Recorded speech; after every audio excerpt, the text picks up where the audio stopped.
मैं अजीत सर आप सभी का अपने YouTube channel math junction with Ajit sir पर स्वागत करता हूं। दोस्तों, हम लोग पिछले क्लास में नंबर सिस्टम के अंतर्गत बेसिक कैलकुलेशन का बात किया था और बेसिक कैलकुलेशन में ही हमें आगे बढ़ना है और आगे के क्वेश्चंस को करना है। तो चलिए अब हम लोग स्टार्ट करते हैं आगे की क्लास को। पिछले क्लास में जो हमने चर्चा किया था हम एक बार उसको डिस्कस कर देंगे ताकि आपको वो बातें रिमाइंड हो जाए, वो बातें आपको याद हो जाए। तो चलिए भाई देखते हैं पिछले क्लास में हम लोगों ने क्या बात किया था।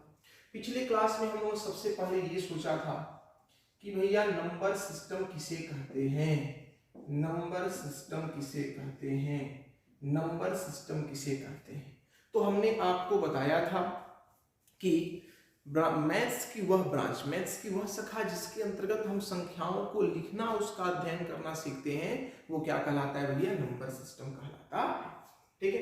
दूसरा बात हुआ था कि नंबर सिस्टम में जब हम संख्याओं को लिखते हैं तो हम किस फॉर्म में लिखते हैं, तो हम डेसिमल फॉर्म में लिखते हैं, डेसिमल सिस्टम में लिखते हैं, डेसिमल फॉर्म में लिखते हैं। और डेसिमल सिस्टम का जो बेस होता है वो मेरा क्या होता है भैया, 10 होता है। बेस क्या होता है, 10 होता है।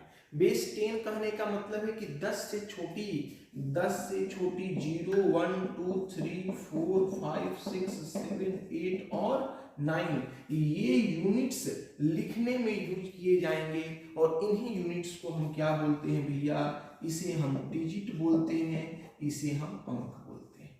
सबसे छोटे अंक की बात की जाए तो 0, सबसे बड़े अंक की बात की जाए तो वो क्या हो जाएगा आपका 9। फिर हमने आपको बोला था कि भैया नंबर कहाँ से स्टार्ट होगा, जो काउंटिंग नंबर है वो 1 2 3 4 और इस तरह से आगे की ओर बढ़ते जाएगा। ठीक है। तो संख्याओं का जो निर्माण होता है, नंबर्स का जो निर्माण होता है, संख्या का जो निर्माण होता है वो किससे होता है, तो डिजिट के मिलने से होता है, अंकों के मिलने से होता है। जैसे अगर हम 1 लिख रहे हैं तो हमने केवल 1 का यूज किया और ये एक अंकीय संख्या हो गया। लेकिन यदि हम 12 लिख रहे हैं तो यहाँ हमने 1 और 2 डिजिट का यूज किया और ये 2 अंकीय संख्या हो गया। यदि हम 315 लिख रहे हैं तो हमने 3 डिजिट का यूज किया, 3 1 और 5 और ये मेरा 3 अंकीय संख्या हो गई। फिर हमने बताया था कि एक अंकों की सबसे छोटी संख्या क्या है भैया, एक अंकों की सबसे छोटी संख्या क्या है, तो वो आपका 10 है। दो अंकों की एक है, एक अंकों की सबसे छोटी संख्या 1 है। 2 अंकों की सबसे छोटी संख्या क्या है, 10 है। 3 अंकों की सबसे छोटी संख्या क्या है, 100 है। एक अंकों की सबसे बड़ी संख्या क्या है, 9 है। 2 अंकों की सबसे बड़ी संख्या क्या है, 99 है। 3 अंकों की सबसे बड़ी संख्या क्या है, 999 है। फिर हमने बात किया था कि एक अंकों की कुल संख्याएं कितनी है, 9।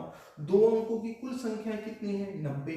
3 अंकों की कुल संख्याएं कितनी है, 900। ये चर्चा हमने पिछले क्लास में किया था और हमने ये भी एक नियम बताया था आपको कि अगर आपको n अंकों की सबसे छोटी संख्या बताना हो तो आप क्या करेंगे, 1 लिखेंगे और उसके ऊपर n-1 0 दे देंगे।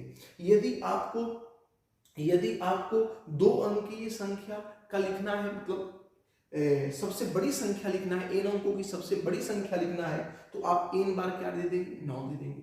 अगर n अंकों की कुल संख्याओं की संख्या लिखना है तो आप 9 देंगे और उस पर n-1 0 देंगे। ये सारी बातें हम लोगों ने पिछले क्लास में कर लिया था, ये बस हम आपको याद दिलाने के लिए ये चीजें हमने दोबारा लिखी है। तो चलिए बेसिक कैलकुलेशन के सेक्शन में अब हम लोग आगे की ओर बढ़ेंगे। कल तो बस हमने आपको इतना बताया कि नंबर सिस्टम क्या है, नंबर सिस्टम को हम कैसे संख्याओं को लिखते हैं। आज हम बेसिक कैलकुलेशन की क्लास में आगे की ओर बढ़ेंगे और यहाँ हम लोग चर्चा करने वाले हैं आज स्क्वायर का, क्योंकि बेसिक कैलकुलेशन में सबसे पहले सिलेबस में हमने बता दिया है कि बेसिक कैलकुलेशन में क्या क्या है। जो भी बच्चे नए हैं वो पीछे की वीडियो जा करके आप प्लेलिस्ट देख लीजिए, वहां पर आपका सिलेबस का क्लास पड़ा हुआ है, मैथ्स की एक और क्लास पड़ी हुई है, ये दूसरी क्लास है, तो ये ध्यान देंगे आप। चलिए, तो बेसिक कैलकुलेशन के अंतर्गत हम आज जो पहला चैप्टर करने वाले हैं, अर्थात पहला टॉपिक जो करने वाले हैं, इसका नाम है भैया स्क्वायर। इसका नाम क्या है, स्क्वायर, जिसे हिंदी में क्या हम कहेंगे, वर्ग है। ठीक है। अब बात आती है, सबसे पहले आपके मन में ये प्रश्न उठेगा कि सर वर्ग किसे कहते हैं, वर्ग किसे कहते हैं, वर्ग होता क्या है। तो बात को समझिएगा कांस्टेंट या वेरिएबल। अब कांस्टेंट क्या है, एक नया वर्ड आ गया कांस्टेंट, कांस्टेंट, ठीक है, और एक वर्ड आ गया वेरिएबल, वेरिएबल। कांस्टेंट क्या है भैया, कांस्टेंट को हिंदी में बोलते हैं अचर, अचर, अचर मतलब क्या होता है, जो स्थिर है। अर्थात कोई भी रियल नंबर आप लेते हैं, कोई भी रियल नंबर आप लेते हैं वो कांस्टेंट के अंतर्गत आता है। जैसे हमने लिया 4, हमने लिया -5, हमने लिया 1/2, हमने लिया 3/4, ये सब क्या है, कांस्टेंट है, क्योंकि इसका वैल्यू फिक्स है। हम बोलेंगे 4 पेन तो मतलब 4 पेन, 4 कलम है आपके पास। हमने बोला 10 बॉल तो 10 बॉल है आपके पास। लेकिन वेरिएबल क्या है, चर क्या है, इसका वैल्यू चर गया, चरेगा मतलब क्या, वेरी करेगा, वेरी करेगा मतलब क्या, चेंज होगा। जैसे आप अल्फाबेट का यूज जब कर देते हैं, अल्फाबेट का यूज जब आप कर देते हैं तो ये क्या कहलाता है, आपका वेरिएबल कहलाता है। अगर हमने लिख दिया एक्स आम, हमने क्या लिख दिया, एक्स आम। अब एक्स आम से ये क्लियर नहीं हो रहा है कि आम की संख्या क्या है। हो सकता है कि आम की संख्या 1 हो सकता है कि 2 हो सकता है कि 3 हो। तो इसे कांस्टेंट कहते हैं, इसे वेरिएबल कहते हैं, इसका बीच बीच में यूज होगा, इसलिए हमने बता दिया। अब आगे बढ़ते हैं। यदि कोई कांस्टेंट है, उसे खुद को 2 बार मल्टीप्लाई किया, खुद से कितना बार मल्टीप्लाई किया, 2 बार की, तो ये उसका वर्ग कहलाएगा। अगर कोई वेरिएबल है, इसको हमने खुद से 2 बार मल्टीप्लाई किया तो ये इसका क्या कहलाएगा, वर्ग कहलाएगा। ये इसका क्या कहलाएगा, वर्ग कहलाएगा। तो सबसे पहले हम यहां बात करेंगे एक अंकीय संख्या के वर्ग का, एक अंकीय संख्या के वर्ग का, square of 1 digit number, square of 1 digit number, square of 1 digit number. एक अंकीय संख्या के वर्ग का हम बात करेंगे कि एक अंकीय संख्या का वर्ग क्या होता है। अब आपके मन में प्रश्न उठ रहा होगा कि सर एक अंकीय संख्या के वर्ग से कौन सा क्वेश्चन आएगा भाई, यहां से बहुत अच्छे अच्छे कंसेप्ट जनरेट होंगे। चलिए हम ध्यान देते हैं। अगर हम 1 का स्क्वायर करेंगे तो मेरा रिजल्ट कितना आएगा, 1। 2 का स्क्वायर करेंगे तो क्या आएगा, 4। 3 का स्क्वायर करेंगे तो क्या आएगा, 9। 4 का स्क्वायर करेंगे तो क्या आएगा, 16। 5 का स्क्वायर करेंगे तो क्या आएगा, 25। 6 का स्क्वायर करेंगे तो क्या आएगा, 36। 7 का स्क्वायर करेंगे तो क्या आएगा, 49। 8 का स्क्वायर करेंगे तो क्या आएगा, 64। और 9 का स्क्वायर करेंगे तो क्या आएगा, 81। हम 10 लिख रहे हैं, 10 2 अंकीय संख्या है, लेकिन हमको लिखना है कुछ चीजें आपको बतानी है। तो 10 का स्क्वायर क्या हो गया, 100। अब बात को समझिए, ध्यान से देखेंगे। जब आप कोई भी नंबर लेंगे, कोई भी आप संख्या लेंगे, तो उसके इकाई अंक पर क्या आएगा, तो आप बोलेंगे सर 1 से लेकर के 9 तक, और साथ ही साथ 0 आएगा। मतलब 0 से लेकर 9 तक ही उसके यूनिट प्लेस पर होंगे, इकाई अंक पर होंगे। तो आप क्या देख रहे हैं कि 1 का जब आपने स्क्वायर किया तो इकाई अंक कितना है, 1। 2 का स्क्वायर किया, 4। 3 का स्क्वायर किया तो इकाई अंक 9। 4 का स्क्वायर किया, इकाई अंक 6। 5 का स्क्वायर किया, इकाई अंक 5। 6 का स्क्वायर किया, इकाई अंक 6। 7 का स्क्वायर किया, इकाई अंक 9। 8 का स्क्वायर किया, इकाई अंक 4। 9 का स्क्वायर किया, इकाई अंक 1। 10 का स्क्वायर किया, इकाई अंक 0।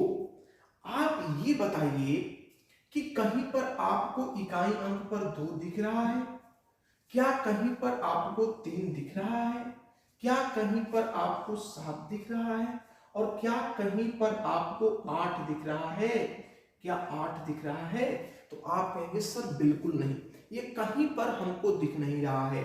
तो यहां से एक कंसेप्ट निकल करके बाहर आता है, वो कंसेप्ट ये है कि किसी भी संख्या का आप वर्ग कर लो, दुनिया के किसी भी संख्या का आप वर्ग कर लो, उसके इकाई अंक पर कभी भी 2, 3, 7 और 8 नहीं आएगा। ध्यान रखिए, किसी संख्या के वर्ग का, किसी संख्या के वर्ग का, किसी संख्या के वर्ग का इकाई अंक, इकाई अंक 2, 3, 7 और 8 नहीं होता है, नहीं होता है। ये बात आपको अपने दिमाग में सेट कर लेना है कि कभी भी हम स्क्वायर करेंगे तो उसका इकाई अंक 2, 3, 7, 8 नहीं। पहला बात तो ये आपको हमें बताना था। अब आप कहिएगा कि सर ये आप बात बताएं, क्या इस पर क्वेश्चन भी आते हैं? तो जी बिल्कुल आते हैं। इस कंसेप्ट से क्वेश्चन भी बनाए जाएंगे। तो कैसे क्वेश्चन बनाए जाएंगे, पहले ये हम देखते हैं। फिलहाल इसको आप एक बार नोट करें या स्क्रीनशॉट ले लें। नोट मत करें, स्क्रीनशॉट ले लें, शांति से आराम से आप नोट करिएगा बाद में। पहले एकदम थ्रू आउट वीडियो को देखिए और समझने का प्रयास करिए। इस सेक्शन को हम भाई मिटा रहे हैं, ठीक है, इसको हम मिटा रहे हैं। अब देखिए आपसे क्वेश्चन पूछा जाता है। क्या क्वेश्चन पूछा जाएगा? तो दो क्वेश्चंस पूछे जाएंगे। पहला क्वेश्चन ये आपसे पूछा जाएगा, आपसे ये पूछा जाएगा, आपसे बोला जाएगा कि निम्न में कौन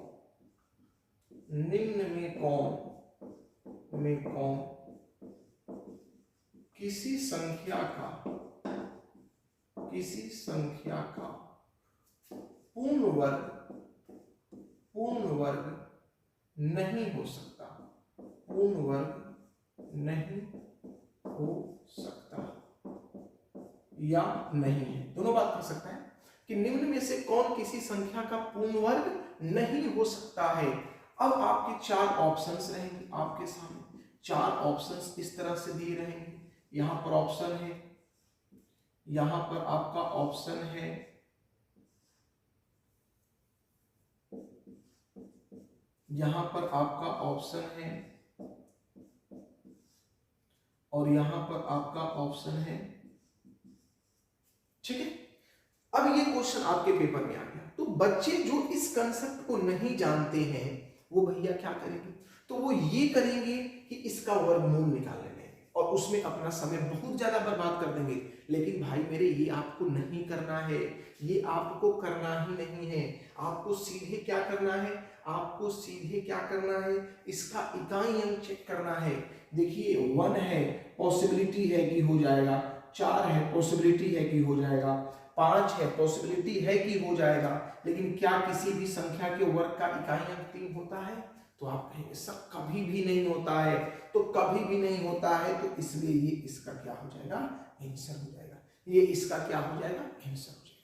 तो एक क्वेश्चन तो ये पूछेगा कि वर्ग नहीं है।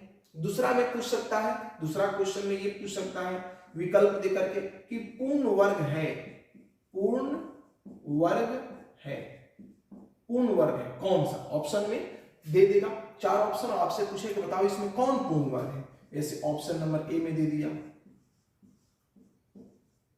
बी में दे दिया, सी में, डी में दे दिया,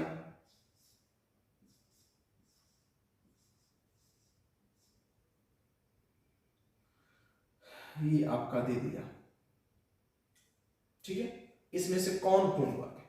तो अब आप ध्यान से देखिए, जब ये क्वेश्चन आपके पेपर में आएगा तो सबसे पहले आपको इकाई अंक चेक करना है। यहाँ इकाई अंक क्या है, यूनिट प्लेस क्या है, 3 है। यहाँ क्या है, 7 है। यहाँ क्या है, 8 है। आप बताइए किसी भी संख्या के वर्ग का इकाई अंक क्या 3, 7 और 8 हो सकता है? नहीं हो सकता है। तो आंसर ये भी नहीं होगा, आंसर ये भी नहीं होगा, आंसर ये भी नहीं होगा। तो आंसर आपका कौन होगा?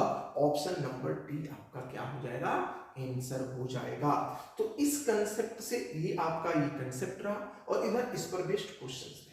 अब इससे भी अच्छे क्वेश्चंस बनाए जाएंगे। तो इससे अच्छे क्वेश्चंस बनाए जाएंगे तो एक और कंसेप्ट आपको सीखना पड़ेगा। तो जल्दी से आप इसे नोट करें या स्क्रीनशॉट ले लें, हम साइड हो रहे हैं। फिर आगे का कंसेप्ट बताते हैं, उस पर क्वेश्चन दिखाते हैं। जल्दी से फटाफट, एकदम फटाफट नोट करो भाई।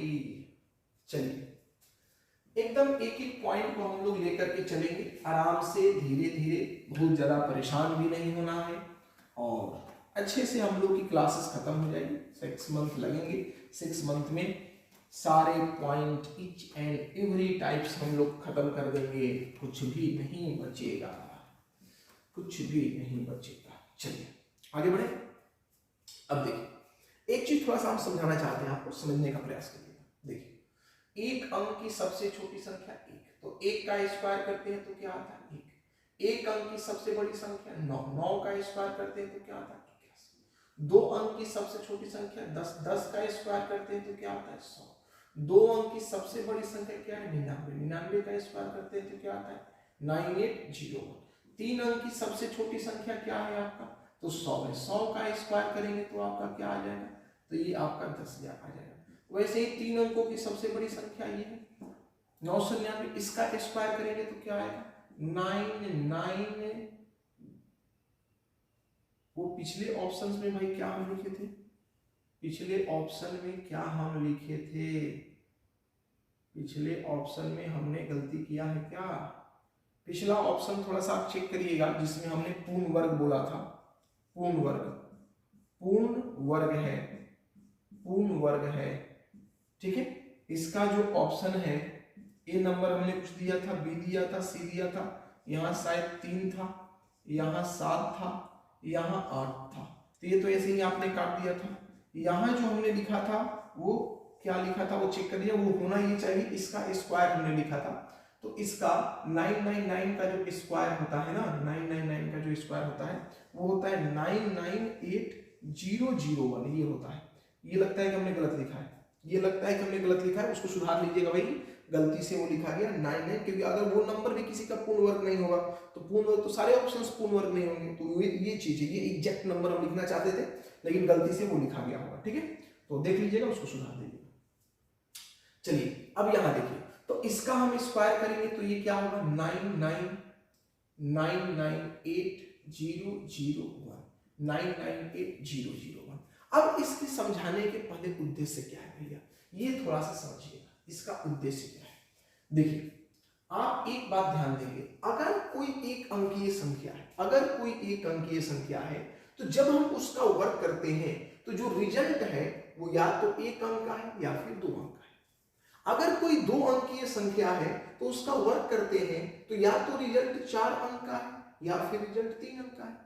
यदि कोई 3 अंकीय संख्या है उसका वर्ग करते हैं तो या तो रिजल्ट 6 अंक का है या फिर 5 अंक का है। तो यहां से एक कंसेप्ट निकल के बाहर आता है, क्या आता है कि n अंकीय संख्या के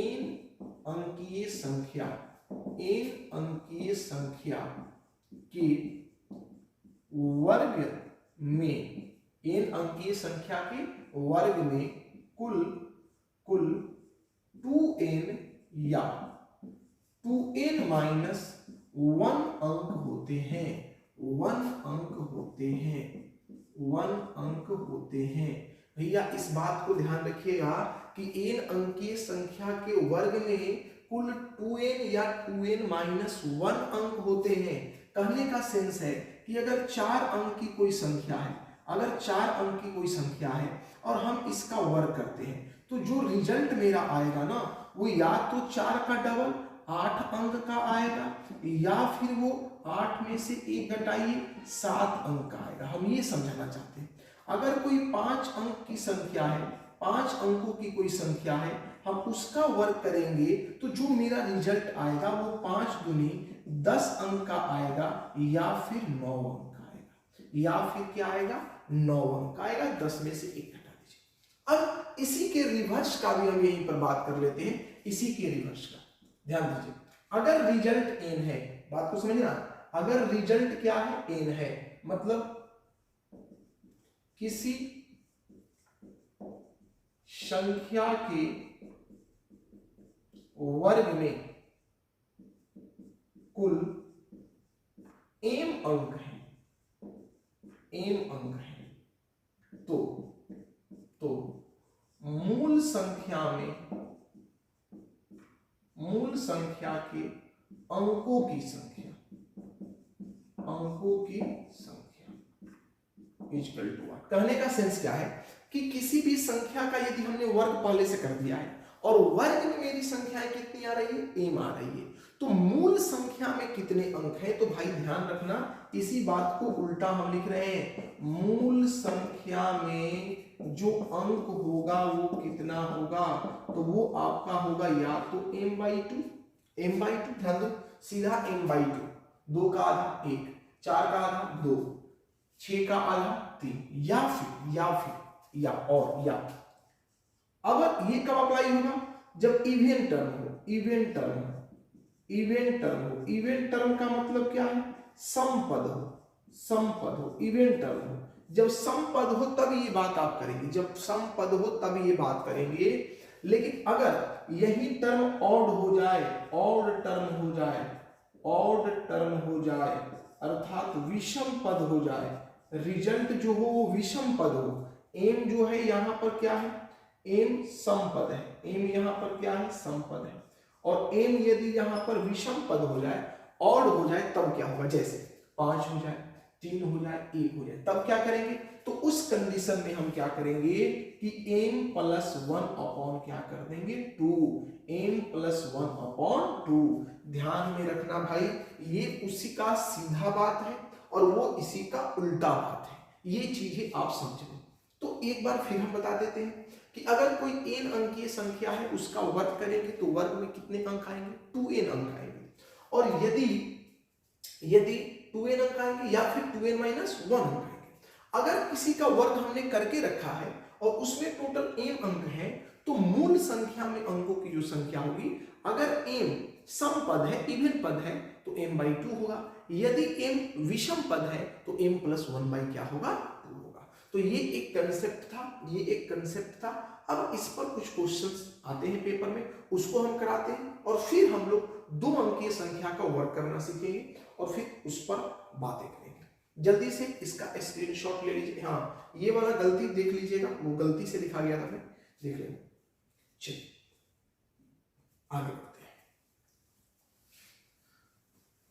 अब इस पर क्वेश्चन देखते हैं।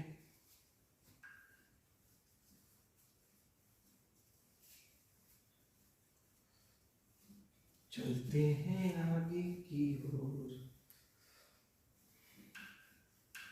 एकदम एक एक पॉइंट को करेंगे, कहीं भी कोई दिक्कत नहीं होगी, धीरे धीरे सारी चीजें क्लियर हो जाएंगी। चलिए देखो भाई, क्वेश्चन आपसे ये बन जाएगा, क्वेश्चन आपसे ये पूछा जाएगा कि निम्न में कौन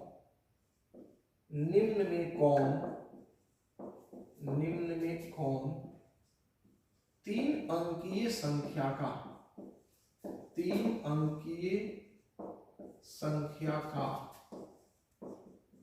पूर्ण वर्ग हो सकता है, निम्न में से कौन किसी 3 अंकीय संख्या का पूर्ण वर्ग हो सकता है यदि स्टार किसी अंक को व्यक्त कर रहा है, किसी अंक को व्यक्त कर रहा है, किसी अंक को व्यक्त कर रहा है। अब आपके ऑप्शंस रहेंगे 4, जैसे ए है, ये बी है, ये सी है, ये डी है। अब समझने का थोड़ा सा प्रयास करिएगा। जैसे हमने लिख दिया 4 स्टार स्टार 1, फिर हमने क्या लिखा 3 स्टार स्टार स्टार स्टार और उसके बाद 5, फिर हमने लिखा 4 स्टार स्टार स्टार स्टार और फिर हमने लिख दिया 7, यहां लिखा 3 स्टार स्टार स्टार और 1। अब बात को समझने का प्रयास करेंगे। देखिए, अगर आप यूनिट प्लेस के बेस पर इसको सॉल्व करते हैं, जैसे कि हमने पिछले में आपको क्या बताया था, पिछले कंसेप्ट में हमने बस यही बताया था कि यदि किसी भी संख्या का हम वर्ग करेंगे तो उसका इकाइयां कभी भी 2, 3, 7, 8 नहीं आएगा। अगर इस पर आप केवल चर्चा करते हैं मेरे भाई, तो फिर अगर इस आधार पर आप देखते हैं तो आप क्या करेंगे, आप सिर्फ इस ऑप्शन को एलिमिनेट कर पाएंगे कि ये कभी भी पूर्ण वर्ग नहीं हो सकता, 7 किसी भी संख्या का इकाइयांक नहीं हो सकता है, तो ये तो एक आंसर नहीं होगा।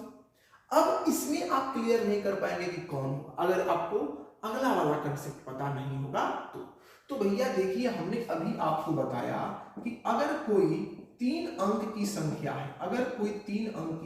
है, और हम इसका वर्ग करते हैं, तो जो मेरा रिजल्ट आएगा वो या तो 6 अंक का आएगा या फिर 5 अंक का आएगा। मतलब 3 दूनी 6 या 6 में से 1 कम। तो आप देखो भाई, यहां पर ये रिजल्ट कितने अंकों का है, 4 अंक का। 3 अंकीय संख्या का स्क्वायर करने पर कभी भी रिजल्ट 4 अंक का पॉसिबल ही नहीं है, तो ये आंसर नहीं होगा। आगे बढ़िए, ये कितना हो गया, 1 2 3 4 5 6 7 हो गया। तो 3 अंकीय संख्या का वर्ग करने पर कभी भी रिजल्ट आपका 7 अंक का नहीं होगा, तो ये भी आंसर नहीं होगा। तो मेरे भाई आंसर होगा कौन, ये वाला आपका आंसर होगा, क्योंकि इकाई अंक पर भी 1 है, ये भी पॉसिबल है, 1 2 3 4 5 ये भी पॉसिबल है। तो यहाँ स्टार दे देता है ताकि आप पूरी तरह से कंफ्यूज हो जाए। अगर अच्छे से कंसेप्ट आपको नहीं पता है तो फिर इस क्वेश्चन में आपको फंसना ही फंसना है। चलिए आगे बढ़ते हैं, एक क्वेश्चन और लेते हैं 4 नंबर। इस क्वेश्चन में ये बोला जाएगा कि n अंकीय संख्या के वर्ग में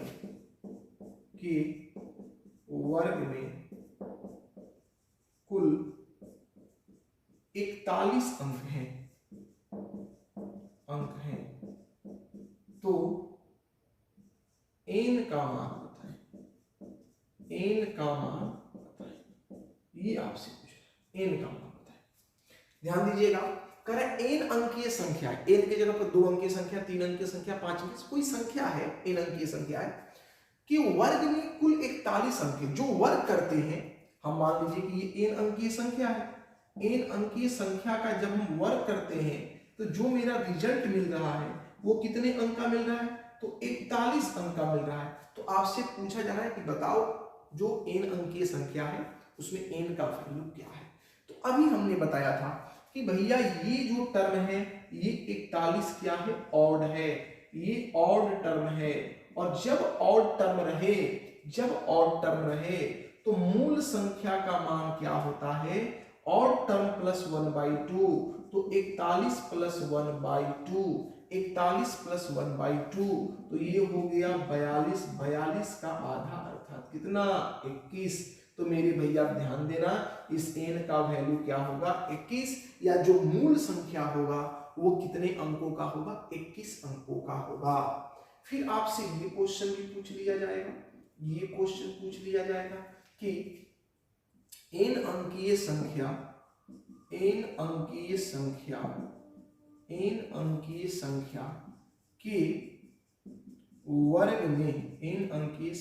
के वर्ग में 80 अंक हैं, तो n इक्वल टू व्हाट, तो n का वैल्यू बताइए क्या होगा। कहने का तात्पर्य ये है कि n अंक की कोई संख्या है, हम इसका जब वर्ग करते हैं तो मेरा रिजल्ट जो आ रहा है वो 80 अंक का आ रहा है। तो आप बताइए हमें कि वह मूल संख्या में अंकों की संख्या क्या है, या n अंकीय है तो n का वैल्यू क्या है। तो भैया ये ध्यान दो, ये जो टर्म है ये आपका क्या है, इवन पद है, ये इवन है, ये सम पद है। तो हमने अभी कंसेप्ट आपको बताया था कि जब भी सम पद रहे तो डायरेक्ट उसका आधा कर दीजिए, तो ये 40 अंक हो जाएंगे, अर्थात n का वैल्यू आपका क्या हो जाएगा, 40 हो जाएगा। तो ये आपको हमें बताना था, इसलिए हमने एक अंकीय संख्या का वर्ग आपको सिखाया। तो एक अंकीय संख्या के वर्ग में हमने सारे कंसेप्ट आपको बता दिए, जिसका यूज कंसेप्चुअल सेक्शन, अभी तो कैलकुलेशन सेक्शन हम लोग कर रहे हैं, कैलकुलेशन सेक्शन में भी इन सब चीजों का धीरे धीरे यूज होगा, तब जाकर के आगे बहुत सारी चीजें जाननी है। तो यहाँ पर हमने एक अंकीय संख्या से रिलेटेड जितने भी आपके कंसेप्ट हैं वो हमने डिस्कस कर दिया। अब इसको आप अपने माइंड में क्या करेंगे भैया, सेट कर लेंगे, माइंड में क्या करेंगे, सेट कर लेंगे। कल हम लोग फिर बात करेंगे 2 अंकीय संख्या के वर्ग का अगले क्लास में। लेकिन हमने आपसे बोला था कि भैया आप लोग वर्ग, क्यूब, पहाड़ा और फिर एक टेबल ये आप लोग कर लेंगे, क्योंकि फिर अगले दिन फिर हम आपसे पूछेंगे और फिर उस पर प्रैक्टिस हम 5 मिनट कराएंगे। तो वो काम तो भैया डेली चलेगा, उसे तो भैया आपको याद करना ही करना है। तो चलिए एक बार हम लोग रिवीजन कर लेते हैं, आप लोग भी पीछे से बोलिएगा। कल हमने आपको 10 तक स्क्वायर याद करवाया था, तो उस 10 तक के स्क्वायर का हम पहले रिवीजन करेंगे और फिर 10 नए और स्क्वायर याद करेंगे। तो बोलो 1 का स्क्वायर 1, 2 का स्क्वायर 4, अरे बोल रहे हो ना, बोलते रहना पीछे से जैसे जैसे हम बोल रहे हैं। 3 का स्क्वायर 9, 4 का स्क्वायर 16, 5 का स्क्वायर 25, 6 का स्क्वायर 36, 7 का स्क्वायर 49, 8 का स्क्वायर 64, 9 का स्क्वायर 81, 10 का स्क्वायर 60। यहां तक हमने कल आपको कहा था कि याद कर लीजिएगा। अब इसके आगे आज अब फिर और 10 स्क्वायर याद करेंगे। 11 का स्क्वायर 121, 12 का स्क्वायर 144, 13 का स्क्वायर 169, 14 का स्क्वायर 196, 15 का स्क्वायर 225, 16 का स्क्वायर 256, 17 का स्क्वायर 289, 18 का स्क्वायर 324, 19 का स्क्वायर 361 और 20 का स्क्वायर आपका 400। 20 का स्क्वायर आपका 400। तो 20 तक स्क्वायर भैया आप सभी कंठस्थ कर लेंगे, मतलब याद कर लेंगे। फिर हमने आपको क्यूब कहा था कि आप क्यूब याद कर लेना भाई, और क्यूब में हमने कल 5 तक क्यूब याद करने के लिए आपको बोला था। तो चलिए ध्यान रखेंगे, यहां हम करते हैं, यहां हम करते हैं क्यूब। तो देखिए 1 का क्यूब मेरा क्या होगा 1, 2 का क्यूब मेरा क्या होगा 8, 3 का क्यूब मेरा क्या होगा 27, 4 का क्यूब मेरा क्या होगा 64, 5 का क्यूब मेरा क्या होगा 125। यहां तक तो कल हमने याद आपको करा दिया था।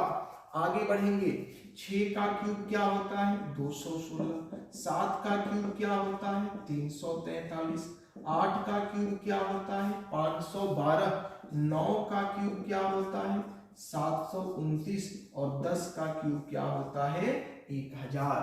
तो ये आपका हो गया 10 का क्यूब। तो 10 तक ये क्यूब आपको याद करना था।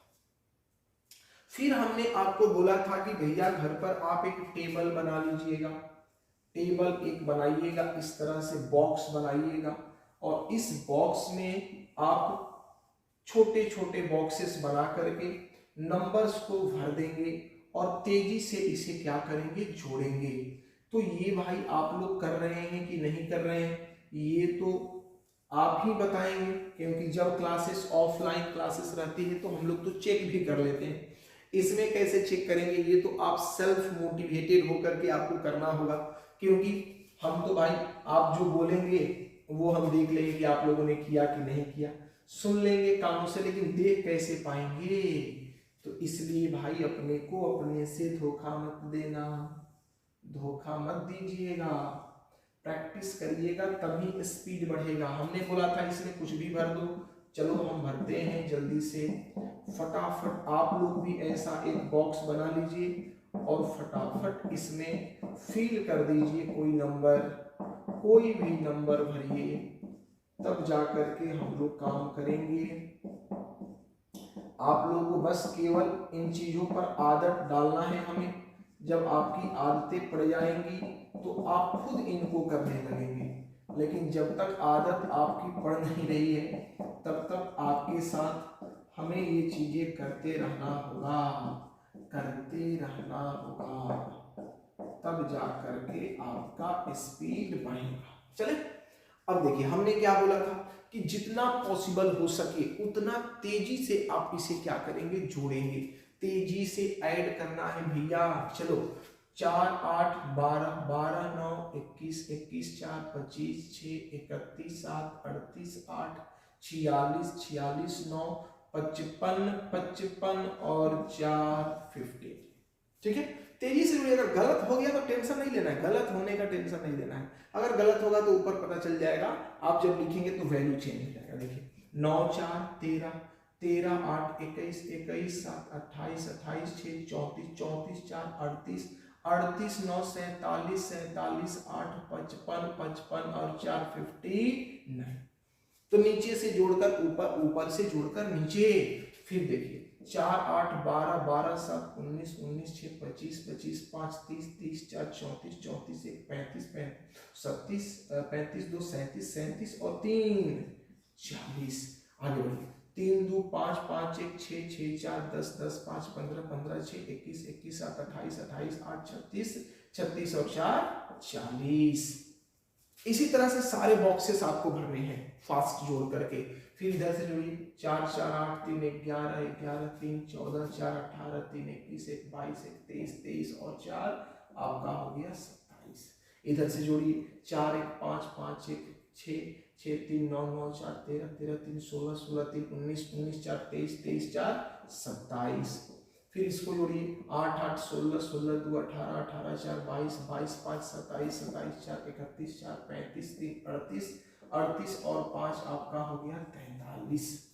फिर इधर से जोड़िए 5 3 8 4 12 12 4 16 5 21 4 25 2 27 27 8 31 सॉरी 27 और 8 35 35 8 कितना 43। तो इस तरह से आप क्या करेंगे, इन सारे बॉक्सेस को चारों तरफ से भर देंगे तो लगभग आपका प्रैक्टिस अच्छा हो जाएगा। तो ये वर्क फर्स्ट आपने कर लिया, ये वर्क फर्स्ट आपने कर लिया, ये वर्क सेकंड आपने कर लिया, ये वर्क सेकंड आपने कर लिया। फिर हमने आपको बोला था वर्क थर्ड करने के लिए, और हमने बोला था भैया आपको टेबल याद करने के लिए कि डेली आप 3-3 टेबल भी याद करेंगे तो 10 दिन में 30 तक हो जाएगा। तो कल हमने 1 2 3 तक का टेबल आपको याद करने के लिए बोला था। हमें उम्मीद है कि आपको पहले से ही याद होगा, लेकिन फिर भी आप याद कर लीजिएगा।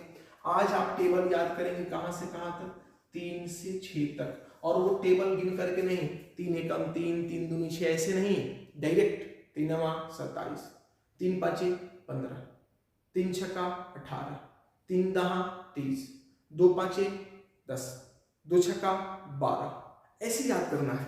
तो इस तरह से डायरेक्ट कंठस्थ एकदम हो जाए कि जब भी कैलकुलेशन के टर्म में कहीं पर आए तो आपको दिक्कत नहीं हो।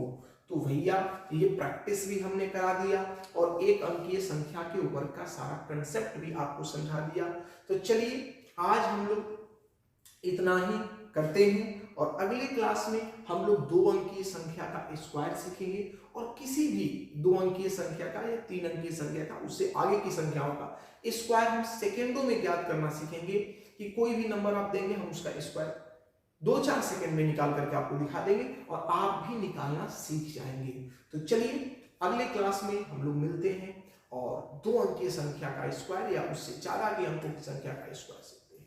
तो चलिए जय हिंद जय भारत।